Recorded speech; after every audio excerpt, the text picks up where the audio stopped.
Hello, everyone. My name is Ibrahim Salih, and I'm a postdoc in Goyan Shao's lab. And it's my privilege to introduce our next speaker, Dr. Scot Wolfe.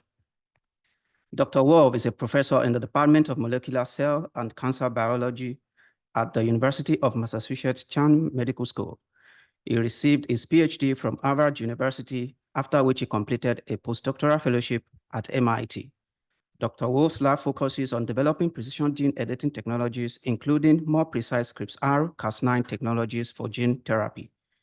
His lab has developed key methods to engineer zinc-finger proteins with designed DNA binding specificities, and he collaborated with Gary Stormo to model the specificities of this protein. Please help me welcome Dr. Scot Wolfe. Thanks for the very kind introduction, and I want to thank the organizers for having me here. This is just such a fantastic event. Really a privilege to participate in it. So circa 2005, Bill's talk was a great lead-in. So circa 2005, with regards to thinking about motifs for transcription factors, we were really interested in understanding gene regulation in the context of the genome, but with regards to transcription factors in general, there wasn't a huge amount of information with regards to the majority of transcription factors. So for instance, in the human genome, there's over 1,600 transcription factors, but the majority of them, their DNA binding specificity was unknown. So traditional methods for determining DNA binding specificity, like CLEX, that Larry Gold pioneered, or gel shift assays are fantastic ways to determine specificity, but they're low throughput. And so there was really a need for developing technologies to determine DNA binding specificities. And so a number of labs were working on different approaches. Martha's probably going to tell us about protein binding microarrays, which was a critical step forward. My lab was working on developing bacterial one hybrid systems for determining the specificities of transcription factors. And so this was built off of work by Anne Hochschild and Keith Jung with regards to developing these systems where you can link either directly or indirectly some factor you're interested to a component of bacterial RNA polymerase. And then you can set up a reporter system in bacteria. In this case, we set up a positive and negative selectable marker, His3 positive, Ura3 negative. And one could then put in a library of DNA sequences in this context and determine the specificity of a transcription factor by reading out the ability of the cells to survive in the context of no histidine in the media. And so the advantage of this system was that you didn't have to do any protein purification in order to analyze the specificity of the transcription factor. The downside was that you were limited by the transformation efficiency of bacteria, so you could only get in about 10 to the 8th different sequences. But my lab was initially very interested in understanding the specificity of cis2, his2 zinc-finger proteins. So these are the most common type of transcription factor in the human genome. You can see here a 3-finger protein ZIF268 that wraps around the major groove of DNA. And this has a very stereotypical type of recognition pattern where off the recognition helix, alpha helix positions 6, 3, and -1 are recognizing neighboring bases within the major groove, and position 2 could also contribute. And with regards to this platform, we were very interested in being able to engineer it to recognize novel sequences, to be able to use these as either novel artificial transcription factors or zinc-finger nucleases to go in and do genome editing. And so using the one hybrid system, one could essentially generate sequence logos that were very similar to CLEX. So the growth rate of the bacteria would be dependent on the sequence that the transcription factor could bind. So tight binding sequences, which are going to be close to the consensus, the cells would grow faster. And weaker binding sequences then would be less represented in the population of cells that you could harvest and sequence. And so the evolution of next generation sequencing technology then facilitated potentially generating huge numbers of sequences to generate logos to understand the specificity of transcription factors. And so then I had the very good fortune of being connected with Gary through Keith Jung. So Keith and I had both been postdocs in Carl Pabo's lab, working on understanding zinc fingers. Keith was developing systems to select zinc fingers with novel specificity. And as I mentioned, I was interested in understanding recognition. And Keith facilitated the potential for us to do a grant with Gary. And fortunately for us, and as me especially, Gary was interested. He was very interested in generating large populations of sequences that could be analyzed with regards to sequence specificity. And he asked also, have you thought about extending this approach to other types of transcription factor families? And you'll see this foreshadows stuff that drove with regards to our collaboration. So this really launched a decade of work together where Gary was a close partner with regards to all of this work that we did together. So at the time, I was thinking in the context of recognition codes, sort of single amino acids at specific positions on a recognition helix defining a base at a specific position. But I was so excited to be working with Gary because he was thinking about specificity on a whole different level, right? He was thinking about it as Sean was describing with regards to probabilistic understanding of DNA recognition. And so, these are the papers that I think about when, I was that assistant professor and all of a sudden I was put in contact with Gary Stormo with the opportunity to collaborate with him, right? This was the opportunity to take recognition, our understanding of recognition of transcription factors to a whole nother level. And so, as I mentioned, initially we started out working with Keith. He had developed a 2 hybrid system where he could select zinc fingers with novel DNA binding specificity from randomized libraries of zinc fingers. And in theory, this then would port into my 1 hybrid system that would be used to determine DNA binding specificity. Then these protein and DNA sequences would feed back to Gary. He would also do CLEX. And then the goal was to build these probabilistic recognition models, right? We wanted to be able to predict all of the transcription factors in all of the genomes, starting out with zinc fingers, and then we wanted to design new ones, right? So we wanted to be able to design those artificial transcription factors just out of the box and have a computational program would do that. And so we worked on this for a decade together. Things started out exactly as I was mentioning with regards to Keith's lab using their bacterial 2 hybrid system to select zinc fingers. And he would select pools of individual fingers. Each oval represents a specific finger. Zinc fingers recognize roughly, you can think of it as 3 nucleotide binding sequences. And so Keith could select fingers that could work well together in the context of his 2 hybrid system. This would feed into the bacterial 1 hybrid system. And I would determine, my lab would determine the DNA binding specificities for these factors. And then these would be fed to Gary's lab with regards to starting to build probabilistic models of recognition. Now, one of the things that started coming out from this work and others in the field, Carlos Barbas, Carl Pebo's lab, other things like that, was that you couldn't just mix and match these fingers together. They weren't independent, right?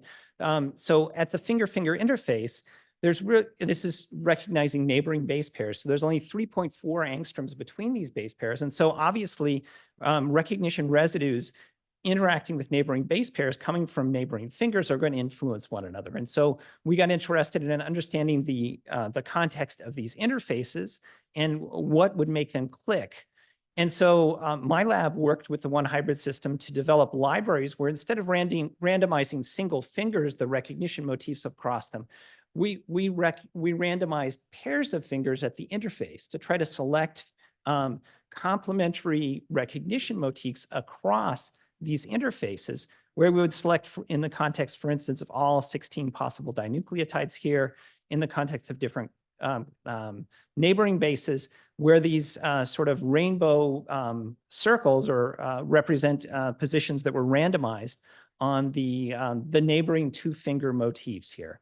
And so then we would do these selections to get them in principle to recognize novel sequences, understand their specificity through the 1 hybrid system, and then we could select pairs of fingers that could recognize basically all 16 possible dinucleotide steps, although they weren't perfectly independent. So in this case, these fingers were supposed to recognize either a C or T at this position. You can see that in the context of recognizing AT here, these things aren't completely independent, right? You're seeing these sort of context-dependent effects. And these were the things that Gary's lab was really interested in modeling these as well.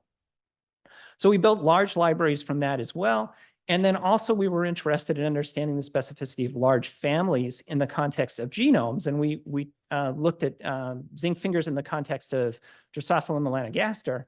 where there's about a little over 200 zinc-finger proteins that have a range of number of fingers associated with them from 1 to 24. And we used the one hybrid system to characterize as many of these as we possibly could, characterize 70, and then found that there was an array of different motifs that were associated with these. And so all of these became essentially data that we could feed into recognition models. And so this is where, as I mentioned, we had a collaboration with Gary's lab, and especially Ryan, who was the key person in Gary's lab, where all of this data fed in and to build novel recognition models. And in the context of these, we broke down fingers into either one finger or two finger recognition motifs, building position frequency matrices from them. So for instance, here, a two finger protein where these are the critical residues on the recognition helices for two different fingers, described as a position frequency matrix. And then those pairs of position frequency matrices could be used to predict the specificity of longer proteins by breaking them down into pairwise units, predicting the individual position frequency matrix, and then assembling these at the middle interfaces of these pairs of sequences to create a composite frequency matrix motif. And so we fed in, you can see hundreds of two-finger modules or over 1,000 one-finger module with regards to specificities. And then we looked to see that if we could predict proteins that hadn't been used to build out these models. And so one example where there was a good amount of data was BCL6, which is a six-finger protein. And Gary's and Ryan, using their ZF model, could do a reasonably good job of predicting this six-finger protein, the DNA binding specificity. So this is showing a frequency matrix. While the top letter represents the most likely base that's specified by this protein, there was only one position that was a little bit off with regards to the predicted motif.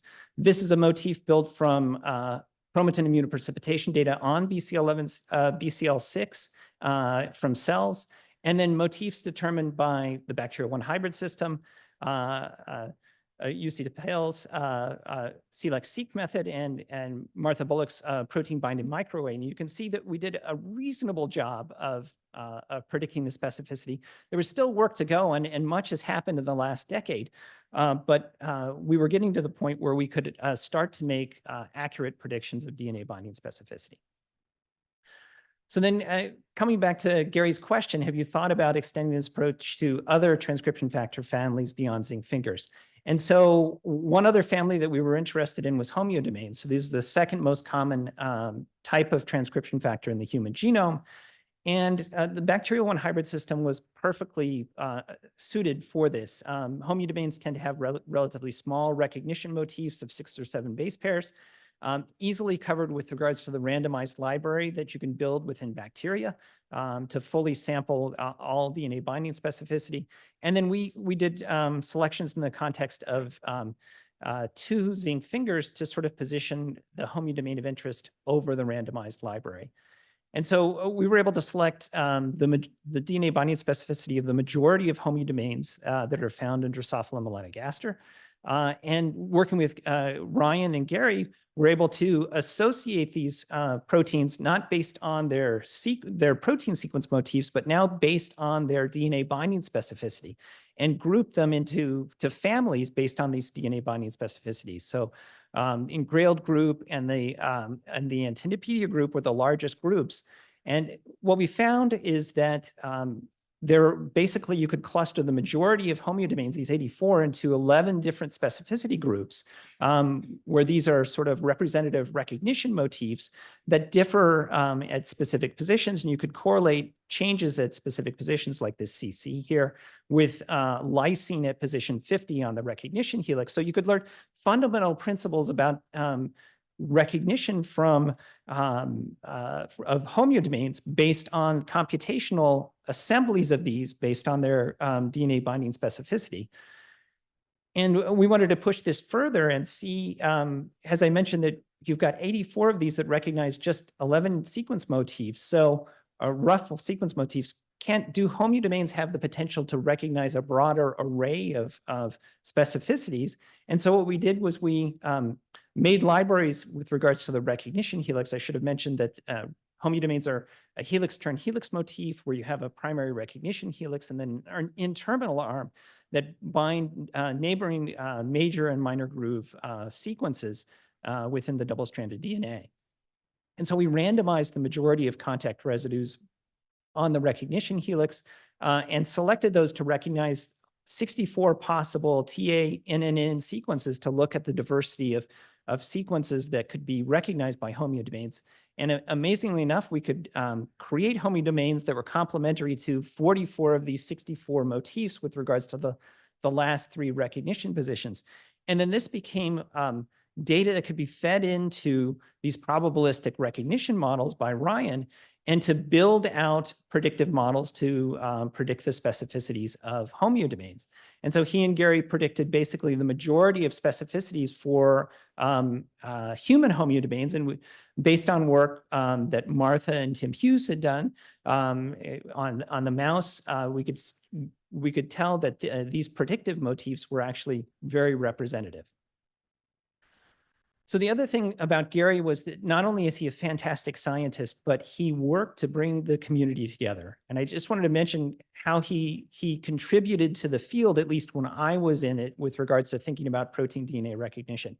So he organized meetings to bring us together as a group to talk about recognition, both from the computational side and the experimental side.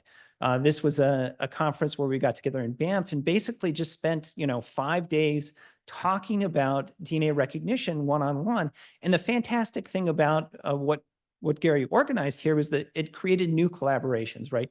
New potential for interacting together and facilitated, I think, advancing the whole field together in the context of this conference. And so one of the funny things about this conference, it's in Banff, it was a fantastic site. But at the time, it turns out that there was a massive rainstorm in Banff and washed out the only road back to Calgary. So all of the attendees were there and were like, well, we can't get back. And it turns out that the bridge was washed out for a week. So Gary and the organizers and we all pitched in together, and we were able to rent a bus, to charter a bus to actually take us the other way to Kelowna, which turned out to be the closest regional airport. So it was a sort of a community building exercise also as well with regards to, okay, everybody, we got to pull our money together. This was a cash only, right? So what do you got in your wallet? And let's see if we can get a bus that's going to take us to Kelowna. So, just some concluding thoughts. DNA binding specificity is no longer sparse, right? So Martha's lab, Tim Hughes, UC Tapale, others have contributed to advancing our understanding of DNA recognition. It's amazing how it's changed in the last 20 years and how this positions us to try to understand the information content that's in the genome. The amazing thing is we still don't understand exactly how things are regulated, but we're getting closer and closer. And I'm sure we're going to hear more about that in the conference today. The other thing for me working with Gary was the idea, and Ryan, was the idea of building rigorous computational models to understand DNA binding specificity, not just on a one-to-one recognition, sort of this amino acid and this base, but to understand context and other things like that. And that's where Gary was really pushing things forward. And like I said, all these studies that I presented was collaborations with Gary's lab, right? This was all done with Gary. And it really was one of the most enjoyable and productive periods of my scientific career. And so I really want to thank Gary for helping to facilitate that. It's been fun to be a part of it, to be part of the field, and he helped welcome me into it. And so then I have to thank a number of people in my lab, but I also want to give a huge shout out to Ryan. Like I said, he was the key interface with regards to Gary's lab and building these probabilistic models. I'm sure I didn't do them justice, but they were fundamental to everything we were trying to accomplish, and my other collaborators along the way. And so thank you again for inviting me, and thank you, Gary, for all you've done for me. Appreciate it. Hi, it is very interesting. Lots of questions, but I probably aren't time for them all. 6 base pairs seems like very little in the context of a billions of bases. Is there something else involved in recognition? Yeah. So cooperative interactions are critical. So for especially homeodomains, they tend to have partners, whether it's other homeodomains or other transcription factors. And these sort of cooperative assemblies are critical with regards to higher order regulation of genes. And so, you can think about transcription factors, at least individual components. The way I think about them is you want them to have low affinity and modest specificity. You want them to be able to sample the genome relatively rapidly and come off and on so they don't stay stuck too long. And so this idea of like cooperative assemblies where you get different transcription factors coming together to recognize larger sequences with intermediate affinities provides you the ability to create transcriptional switches where small changes in affinity can give you large changes in output. And the proteins that have a dozen or more zinc-finger domains, do they use them all? Do you know?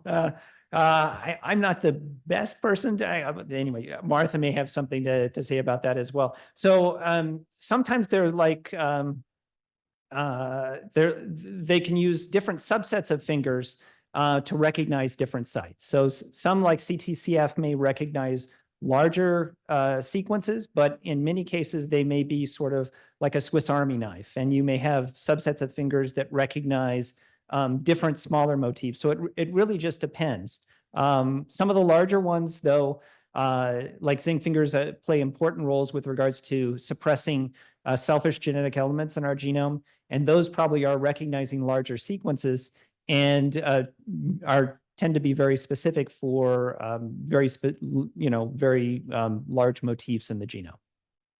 Great talk. So, before TALEN and CRISPR took over, zinc finger proteins play an essential role for genome engineering.